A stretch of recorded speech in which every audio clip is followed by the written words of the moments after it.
휴일 잘 보내셨습니까? 휴일이 되면 아무래도 이제 가족끼리 보내는 시간이 늘어나잖아요. 그런데 그 가족끼리 자녀들과 함께 있으면 어색해질 수도 있습니다. 공통점이 별로 많이 없어요. 생각보다. 만약에 정말 그렇게 느끼신 분이 계셨다면 제가 오늘 그 자녀들과 함께 나눌 수 있는 최신 유행어를 제가 하나 가르쳐 드리려고 합니다. 2002년 월드컵 최고 유행어 아세요 혹시? 꿈은 이루어진다. 보셨죠? 예. 그렇다면 2022년 카타르 월드컵 최고 유행어는 뭘까요? 아우 감사합니다. 예.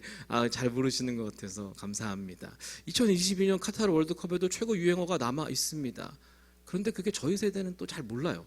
저보다 더 나이 드신 분들도 알기가 힘들어요. 왜냐하면 이게 사진 한 장으로 유행하기 시작해가지고 그 온라인과 그 소셜 네트워크 서비스 이런 데서 막 엄청나게 유행을 한 거예요. 그래서 혹시 자녀들이 10대, 20대, 30대, 40대는 좀 아닐 수도 있는데요. 계시면 이 얘기하면 됩니다. 그 최고의 유행어는 바로 중요한 건 꺾이지 않는 마음입니다. 들어보셨나요? 예, 들어보셨죠. 이게 어떻게 된 거냐면요. 그 월드컵 다 보셨나요? 마지막 경기 그 저희 나라가 포르투갈이랑 경기를 해야 되는데 이전에 이미 1무 1패란 말이에요.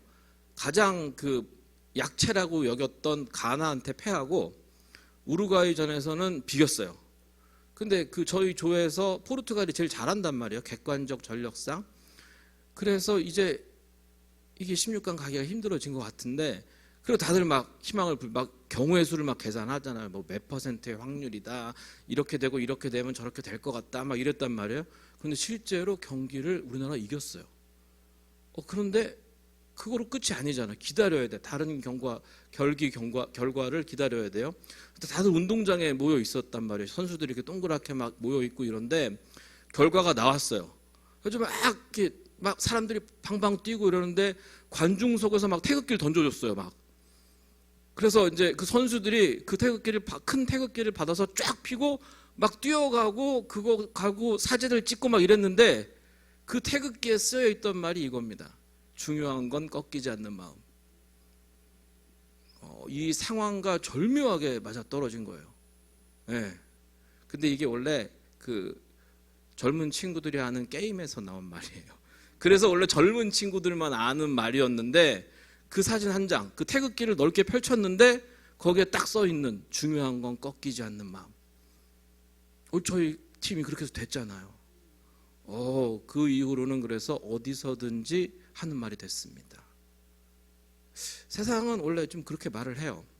2002년 꿈은 이루어진다도 그렇고 중요한 건 꺾이지 않는 마음이다 이 말도 그렇고 뭔가 내가 깊게 소망하고 막 이렇게 바라고 이러면 이루어질 것처럼 얘기를 해주는데요. 뭐 그렇게 되면 저도 참 좋겠습니다만은 그게 아닌 경우도 분명히 있긴 있어요. 오늘 성경에서 나오는 이야기는 어떻게 보면 철저하게 꺾이는 이야기입니다. 모세가 이집트의 왕자였단 말이에요. 그런데 쫓겨나갖고 40년을 광야에서 살아요. 그래서 지금 하나님을 만났는데 그 하나님이 부르실 때 모세가 하는 고백이 이겁니다. 내가 누구이기에? 왜요? 왜 모세 젊었을 때는 그렇잖아요. 이집트 왕자고 제가 모세입니다. 이래야 맞는 건데 80년이 지난 이후에 모세의 대답은 내가 누구이기에입니다. 그런데 성경은 바로 이 지점이 이집트의 왕자 모세가 우리가 아는 모세가 되는 시작점으로 보여줍니다. 과연 어떤 얘기가 있길래 이집트의 왕자 모세가 우리가 아는 모세가 되었는지 지금 오늘 말씀 가운데 함께 배우기를 소망합니다. 그리고 그 모세 본받아서 우리도 하나님의 인도하심을 경험하게 되시기를 소원합니다. 모세가 이제 입양이 돼요. 그 파라오 공주의 딸로 입양이 되는데 아들로 입양이 되는데 그때가 한 4살 정도 됐을 것 같다고 하더라고요. 왜냐하면 아무리 젖을 오래 먹어도 4살 이후에는 먹을 수가 없대요. 그래서 4살쯤 입양이 됐을 거다 이제 그래서 근데 이제 이 바로 전 본문에 모세가 이집트인을 때려 죽이는 장면이 나옵니다. 그리고 사도행전은 그것을 40세였다라고 기록을 하고 있어요. 근데 사도행전이 이게 왜 갑자기 모세 얘기가 이렇게 나오느냐? 모세의 이때 행적을 사도행전이 가장 자세하게 기록하거든요. 뭐라고 써 있냐 하면 모세가 애굽 사람의 모든 지혜를 배워 그의 하는 말과 일들을 능하더라 라고 성경에 표현을 해요. 그 40년 이렇게 보냈다는 거예요. 근데 이게 스데반이 한 말인데 스데반이 이 얘기를 왜 하냐 하면 유대인들을 대상으로 예수님을 증거하려고 설교를 하는데 모세 얘기가 앞부분을 거의 다 차지해요. 왜 그러냐 하면 모세가 이스라엘 사람들에게는 다윗보다 위대한 존재거든요. 왜 그렇게 되냐 하면 모세오경을 썼단 말이에요. 모세가 성경의 5권을 모세오경이라고 불러요. 앞에 5권을. 그리고 흩어진 민족이었던 그 이스라엘을 정체성이 있는 국가로 갈 수 있는 기틀을 마련해 준 게 모세예요.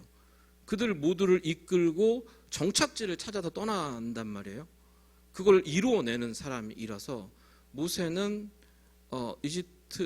히브리인의 역사에서 가장 중요한 사람입니다. 근데 그 사람보다 위대하신 하나님을 설명하기 위해서 스데반이 이 얘기를 한 거예요. 근데 그 사건이 좀 이상합니다. 40세가 되어서 이집트인을 한 명을 때려 죽였는데 그리고 아무도 모르게 모래에 감췄단 말이에요.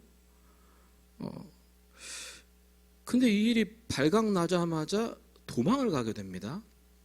이게 좀 이해하기 어려운 게 파라오는 우리가 알던 왕보다 훨씬 권력이 위대한 사람이에요. 신의 대리인이고 이집트를 모두 자기 거라고 자기 소유라고 말하는 사람이니까.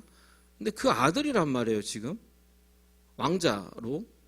근데 이집트인 한 명 죽였다고 왕궁에서 쫓겨나서 도망가야 되는 상황이 되는 게 흔한 일은 아니거든요. 그냥 제가 잘못했습니다 하면 여차여차해서 넘어갈 수도 있고, 아니다 저 사람이 뭔가 잘못해서 이런 일이 이렇게 됐다라고 변명을 하면 뭐 그렇게 넘어갈 수도 있어요. 뭐 권력자 왕의 아들이잖아요. 뭐가 안 되겠습니까? 다 되지. 그런데 사건이 터지자마자 도망가요. 이게 또 더 어려운 게 뭐냐면 모세가 바보가 아닌데 이게 괜히 막 지나가다가 확 때려서 이거 아니거든요. 내가 얘를 죽여도 어떻게든지 이 일은 무마가 될 수 있다. 내지는 내가 얘를 지금 이렇게 하고 모래에 숨기면 아무도 모르게 처리할 수 있다라는 자신감이 있었으니까 한 일이에요. 바보가 아닌데 그렇게 한 거예요. 그런데 들통이 나요. 근데 누구 때문에 들통이 나냐 하면 히브리인이 이걸 고발을 하는 거예요. 자기 동족이. 거기에다가 왕실의 바로 태도는 파라오가 얘를 잡아서 죽이려고 한다, 이게 된 거예요. 그래서 왜 그럴까 이게 좀 찾아보고 생각을 해봤더니 그 이방원 드라마 보셨나요? 그 태조 이성계 얘기가 나오면 빠지지 않고 나오는 게 이방원입니다. 이방원은 왕자였어요, 그렇죠? 그리고 왕자 중에서 근데 서열이 좀 낮았단 말이에요. 근데 자기가 너무너무 왕이 되고 싶으니까 어떻게 해요? 세력을 규합해서 반란을 일으켜서 왕자의 난을 일으켜서 왕이 됩니다. 왕은 이렇게 되는 거예요. 그 기존에 있던 세력을 뒤집어 엎으려면 내가 적당하게 위치도 있어야 되고 권력도 있어야 되고 내 주변에 사람들도 있어야 되고 나를 밀어주는 세력이 있어야 되는 거예요. 그래야 뭐 어떻게 이걸 뒤집을 수 있지 않겠습니까? 이 개념으로 보면 모세는 딱 그 위치에 맞는 사람인 거예요. 왜냐고요? 모세는 히브리인이잖아요. 근데 왕자예요. 왕자기 때문에 왕궁에서 살아요. 성경에서 설명한 대로 능통해. 그 이집트 말도 능통하고 이집트의 일들에도 능통해. 그 주변에 이집트 사람들도 좀 있었겠죠. 거기다가 히브리인이야. 히브리인은 이집트인이랑 생긴 것부터 좀 달라요. 그러니까 그 모세가 난 이집트인인가 착각할 리가 없어요. 다르니까. 근데 그 뒤엔 누가 있냐면 200만 히브리인이 있어요. 그 정도 있었답니다. 그 당시에 인구가. 그러니까 다 갖춘 거예요. 왕자라는 지위도 있고 왕궁의 일에도 능통하고 이집트의 사정도 너무나 누구보다 잘 알고 왕궁 돌아가는 일 제일 잘할 거 아닙니까? 거기에 자기 뒤에는 히브리인이 200만 명 있어요. 200명도 아니고. 그러면 모세는 아이콘이 될 수 있죠. 그 히브리인들의 만약에 반란이 일어난다면 그 반란이 집결되는, 반란의 힘이 하나로 뭉칠 수 있도록 할 수 있는 사람이 딱 모세인 거예요. 그 자격을 다 갖추고 있어요. 그러니까 이집트에서 죽이려고 하는 겁니다. 얘를 놔두면, 얘가 지금 이집트인까지 죽였잖아요. 그럼 언제 얘가 히브리인에게 가담해서 히브리인 반란의 우두머리가 될지 모르는 거예요. 그러니까 쫓겨나는 겁니다. 이미 왕궁에서 눈밖에 난 사람이 된 거예요, 모세는. 그래서 쫓겨납니다. 그래서 40년을 보내요. 40년 동안 뭐 했는지 성경에서 가르쳐 주는데요. 양쳤대요. 쫓겨나기 전날까지 이집트의 왕자였을 거 아니에요. 그 거대한 강대국 이집트에서 최신 문물 문화를 다 누리면서 자기가 원하면 안 이루어지는 일이 하나도 없이 살았을 거란 말입니다. 그런데 하루아침에 광야로 쫓겨나서 양쳐요. 40년 동안이요. 그 일의 시작이 아까도 말씀드렸듯이 이 히브리 사람인 요셉이 이집트인을 때려 죽여서 그런 건데, 정말로 그게 그런 겁니다. 할만하니까 한 거예요, 모세 입장에서는. 그런데 발각이 됐어요. 누구 때문에요? 자기가 도와준 히브리인 때문에 그런 겁니다. 억울하겠죠. 처음에 그 생각 얼마나 들었을까요? 하나님, 제가 이게 진짜 미워서 어떻게 한 게 아니라 우리 민족이 너무 고통을 당하는데 내가 이거 할 수 있을 것 같았다. 그리고 이 일을 시발로 해서 내가 할 수 있을 것 같았다. 이렇게 생각했을 거 아닙니까? 근데 왜 내가 이렇게 쫓겨나야 되고 양을 쳐야 됩니까? 그것도 1년, 2년 아니라 40년. 근데 거기에 결정적인 모세의 실수가 있습니다. 그게 뭐냐 하면 자기가 할 만하다고 생각한 거예요. 사람을 쳐 죽인 거는 모세의 힘입니다. 그렇죠? 그를 모래에 감춘 것은 모세의 꾀입니다. 아무 일도 일어나지 않을 것 같다. 내가 이 일을 무마시킬 수 있을 것 같다라는 건 모세의 기대예요. 이 모든 것은 그때까지 모세가 가지고 있던 위치와 지위와 능력과 권력을 합치면 딱 그렇게 될 것만 같았어요. 그런데 그의 예상은 보기 좋게 빗나가고 빈털터리가 돼서 광야로 쫓겨납니다. 왜요? 내가 보기에 그럴 만할 때 그 일을 했으니까요. 내 생각에 이러면 될 것 같다 싶을 때 내 힘과 내 꾀와 내 기대와 내 소망대로 한 겁니다. 그런데 그가 해야 하는 일은 무엇이었나요? 약속의 아들로 태어나서 이집트에서 히브리인을 다 꺼내야 되는 게 그의 일이란 말이에요. 이건 누구 일일까요? 하나님의 일이죠. 그런데 모세가 그 일을 그렇게 시작한 거예요. 내가 이 정도 위치가 되고 내가 이만큼 똑똑하고 내가 보기에 지금 딱 할 수 있을 것 같고 이건 누구한테 물어봐도 가장 적절한 시기다 라고 해서 시작하려고 했더니 폭삭 망한 겁니다. 그렇게 40년이 흘렀어요. 그리고 모세는 광야 한가운데서 하나님을 만나게 됩니다. 이유가 뭘까요? 이제 하나님의 때라고 하나님이 생각하신 거예요. 그렇잖아요. 모세는 자기 때가 있는 줄 알았어요. 왜? 약속받고 태어나고 하나님의 기적적인 도우심으로 살아나고 말도 안 되게 히브리인 주제에 이집트의 왕자로 자라나고 그것도 40년 동안 온갖 교육과 모든 걸 다 받고 왕궁의 사정에도 헌하고 이 모든 게 하나님이 하신 거잖아요. 자기가 한 게 어디 있어요. 그런데 그 순간에 그렇게 생각을 한 겁니다. 아, 이제 내가 할 만하구나. 할 수 있겠구나. 그러고 망한 다음에 40년 마음이 꺾이고도 남을 시간 아니겠습니까? 요셉 때 우리 배웠잖아요. 요셉이 좌절 하는데 걸린 시간이 13년이에요. 그의 아빠 야곱은 20년간 라반 밑에서 고생합니다. 40년이면 그 두 가지를 다 합친 것보다 많잖아요. 꺾이고도 남을 시간입니다. 아니, 아무것도 남지 않을 시간이죠. 그렇게 되니까 이렇게 고백하는 겁니다. 내가 누구이기에? 이제는 이집트 왕자 모세는 없습니다.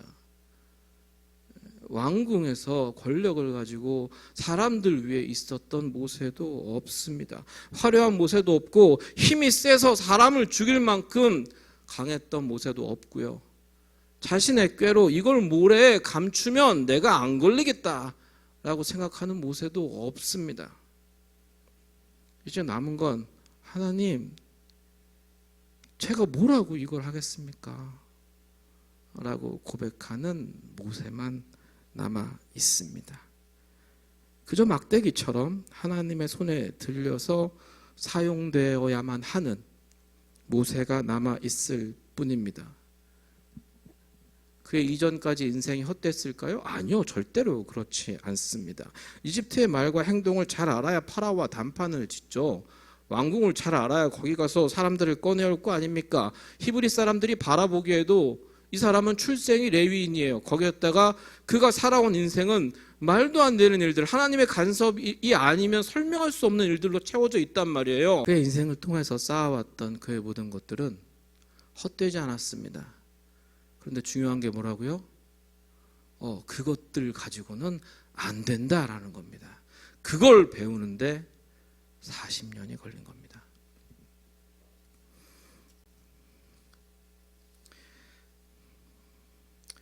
사람 마음이 안 꺾여도 끝내 이루어지지 않는 일들 정말 많습니다.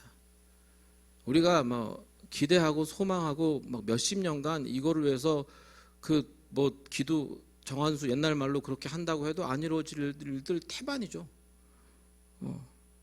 그런데 하나님 앞에서 내 마음이 꺾이면 하나님의 뜻이 내 삶을 통해서 이루어지기 시작합니다. 모세는 다 가지고 있었습니다. 그런데 이제 하나님 앞에서 하는 말들을 보십시오. 내가 누구입니까? 나는 못합니다. 안 될 거예요. 사람이 부정적이어서 그러는 게 아닙니다. 자신은 정말로 할 수 있는 게 없습니다. 그러니 제발 하나님, 당신이 일해 주시옵소서 라고 고백하는 것입니다. 모세가 이집트의 왕자로 있을 때에도 하나님은 분명히 일하셨죠. 떠나지 않으시니까요. 그렇다면 문제는 누구에게 있던 걸까요? 당연히 모세입니다. 그는 하나님의 일하는 방식을, 하나님의 뜻을, 하나님의 때를 잘 분간하지 못한 겁니다. 왜 그랬을까요? 가진 게 너무 많아서요. 이집트의 왕자라는 신분, 훌륭한 교육을 받은 뇌, 강건한 육체, 뒤에 있는 히브리인들 다 가지고 있었어요. 그러니까 그 생각을 한 겁니다. 할 수 있을 것 같다. 그 결과는 패망입니다. 왜냐고요? 하나님의 일이니까요. 하나님의 일은 하나님이 결정해야죠. 하나님의 일은 하나님이 드러나야 맞는 겁니다. 그런데 내 힘, 내 능력, 내 꾀, 내가 할 수 있는 내가 가진 것들로 그 앞을 채워버리면 하나님이 일할 공간이 없잖아요. 그러면 실패, 실수하게 되는 겁니다. 생명의 위협을 느끼며 이집트에서 도망 나갑니다. 그리고 그의 마음이 철저하게 꺾일 때까지 40년을 고생합니다. 하지만 이 역시 하나님의 뜻 안에 있는 것입니다. 라반 밑에서 야곱이 20년 고생하게 버려둔 것도, 이집트의 노예로 요셉이 팔려가게 그저 보고만 계신 것도, 이제 모세가 이집트에서 쫓겨나게 하시는 것도 하나님의 뜻 안에 있습니다. 왜냐고요? 이제 이로써 모세는 철저하게 이집트인과 분리가 되기 시작합니다. 그는 36년을 왕가의 가족으로 살았습니다. 그런데 광야에서 몇 년 살았죠? 40년. 그것보다 더 오랜 시간을 살아요. 이제 이집트 왕가와 자신은 관련이 없습니다. 왜냐고요? 그들은 죽이려고 했으니까요. 그들은 모세를 진짜 죽이려고 했으니까요. 그는 왕자로 자랄 수 있어서 이집트 말과 그들의 일에 능합니다. 하지만 이제 더 이상 이집트를 위하여 일하지 않습니다.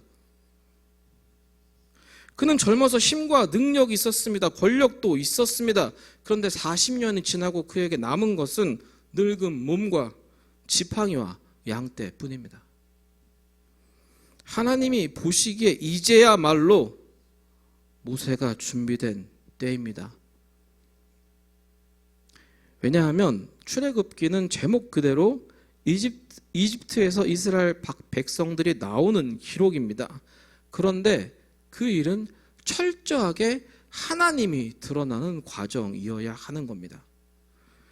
시브라와 부와도 요게벳도 자신의 자리에서 믿음으로 행동하였습니다. 하지만 그 일이 이루어지도록 하신 것은 하나님입니다.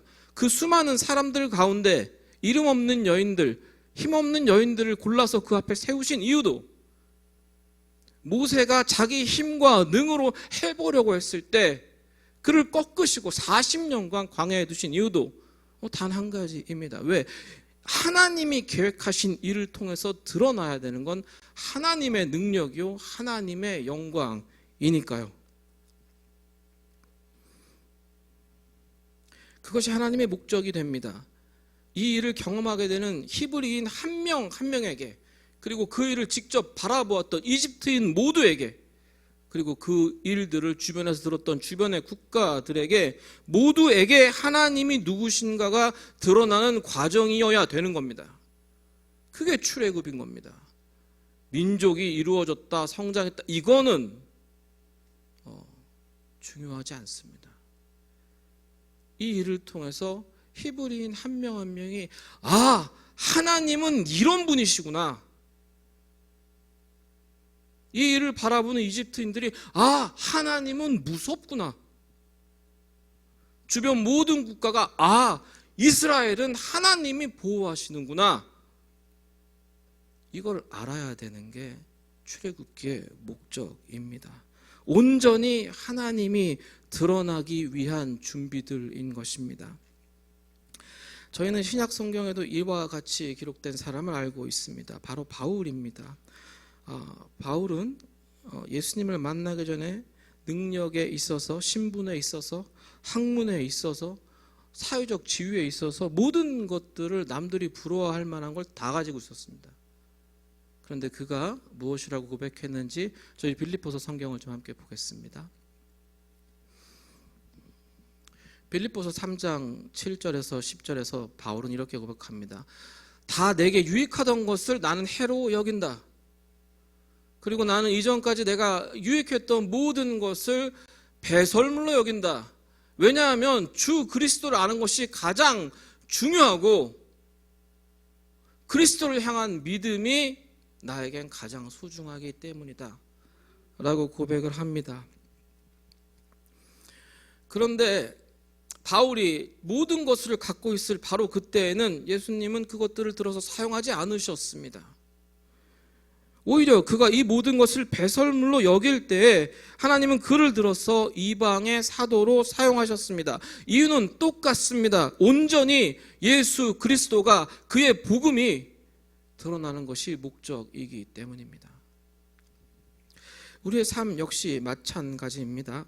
나의 것을, 나의 소원을 앞세우다 보면, 혹은 나의 가진 무엇으로 뭔가를 해봐야지가 앞서 나가다 보면 내 자신이 바라보기에도, 내 주변에서 바라보기에도 그것들이 더 잘 보일 수 있습니다. 내 깨와 내 위치와 내 능력을 앞세우다 보면 그런 것 때문에 뭔가 이루어지는 것처럼 보이다 보면 사람들의 칭찬과 부러움이 우리에게로 향할 수 있단 말입니다. 그런데 하나님의 일은 그렇게 이루어지는 법이 없습니다. 하나님이 일하셨으면요, 반드시 하나님이 가장 잘 드러나야 됩니다.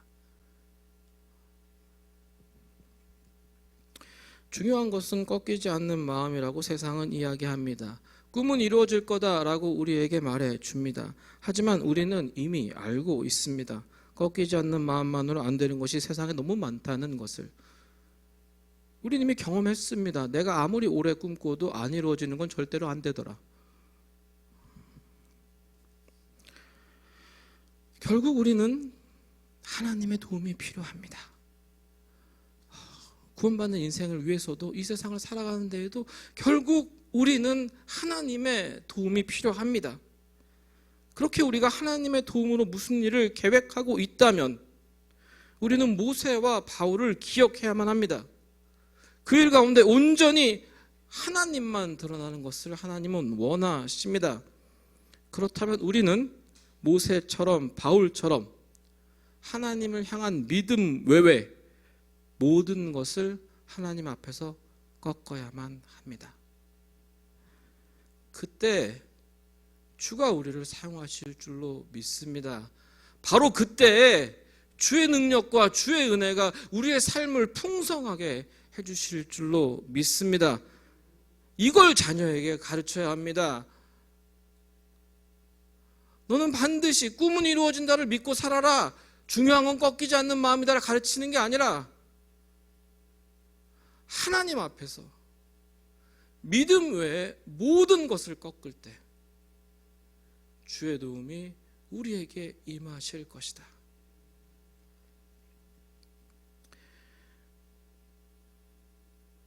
이 믿음 주께서 우리에게 허락하시기를 주님의 이름으로 축원합니다.